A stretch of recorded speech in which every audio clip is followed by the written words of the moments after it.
There are nightmare situations. All you can do is try and face your fears.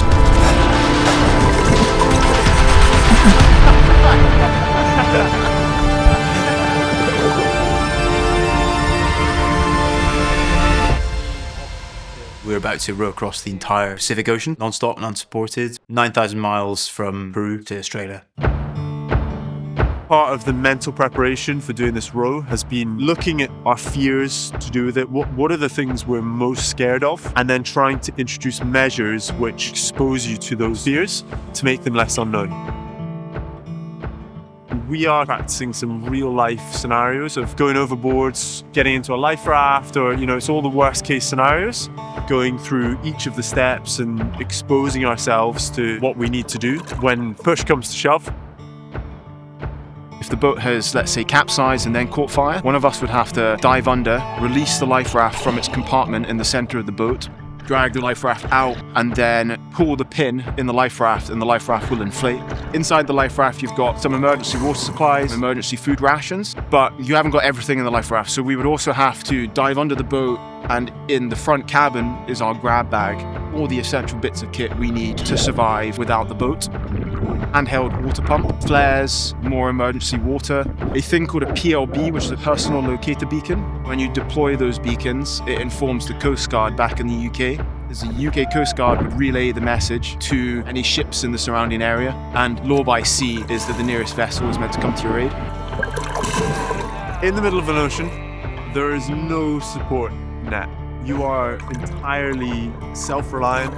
And if things go wrong, sometimes a tanker might be 2-3 days away. It's different to other endurance sports. It's different to cycling or running because you have to be ready for all eventualities. It's a very complex question, how I'm feeling about it. It's all the emotions I think I can think of. I'm so excited for them to set off on this massive adventure, but at the same time it's a lot to kind of deal with as someone so close to all of them. Worry, apprehension, terror on a daily basis at this point. I would never dream of imposing my own fears upon them. This is just what they're meant to do, I think.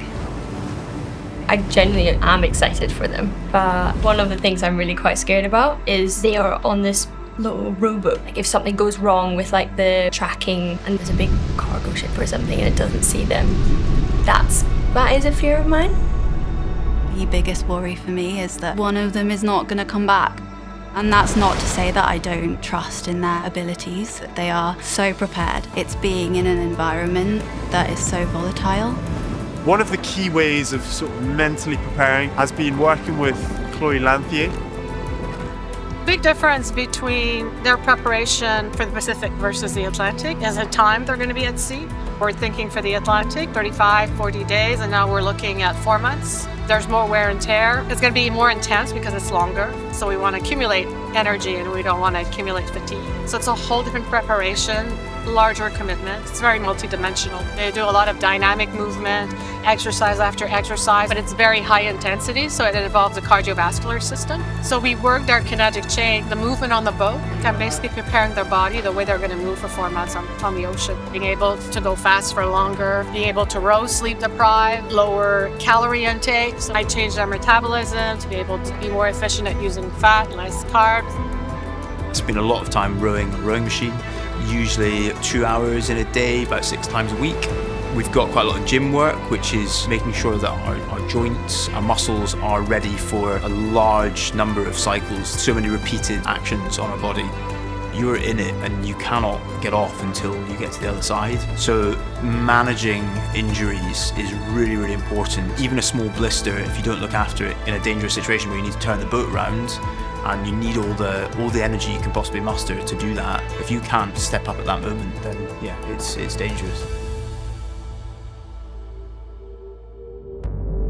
Going overboard and being lost at sea, that's probably all of our main fear. How do you expose yourself to that? We've been doing some swimming, we've been doing rowing sessions, and then afterwards jumping overboard, swim behind the boat. We can't control an emergency situation occurring. That could come out of anywhere. But we can prepare ourselves to feel what it's like to be in those scenarios. And so if it did happen in a real life scenario, we're not going to panic. Man overboard's another absolute worst case situation. We should always be tethered to the boat, but on our last road there was obviously a situation where Lachlan, just because of sleep deprivation, hadn't clipped on and had an entire 2-hour shift without his harness attached. If the boat had rolled and he had been taken off the boat, it's wild out there. We'll very quickly lose someone. To avoid that happening this time, we've got an alarm that allows us to know if someone's a certain proximity off the boat. If they go further than a couple meters from the boat, an alarm will go off.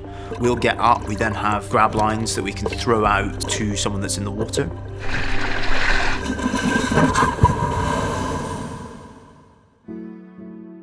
One of us going overboard and being lost at sea, we've all kind of agreed that if that did happen to one of us, the other two would want to try and finish the trip, because if I was lost at sea, I would want Jamie and Ewan to go on and see the project through if they can. Its broader mission of trying to raise £1 million for clean water projects, that is the primary reason why we're doing it, and it will impact so many people's lives, and that, you know, that's what it's all for, really. There are nightmare situations. Losing someone at sea, weather being so large that you're just inside a tumble dryer, being caught off guard when you're cleaning the bottom of the boat and there's huge sharks, and it's things like that, trying to think about those situations and put in place things to avoid that worst case scenario. Something really rough happens, like I'm not worried. They know how to deal with it, and they have a lot of experience because they've done the Atlantic, and they work really great together. Oh, absolutely beautiful. Safety is the number one thing above anything else aboard the boat, and I think because we're three brothers, we're constantly looking out for each other anyway. This is a step into the unknown for everyone, not just them. Knowing how motivated they are with their training and everything, they are ready.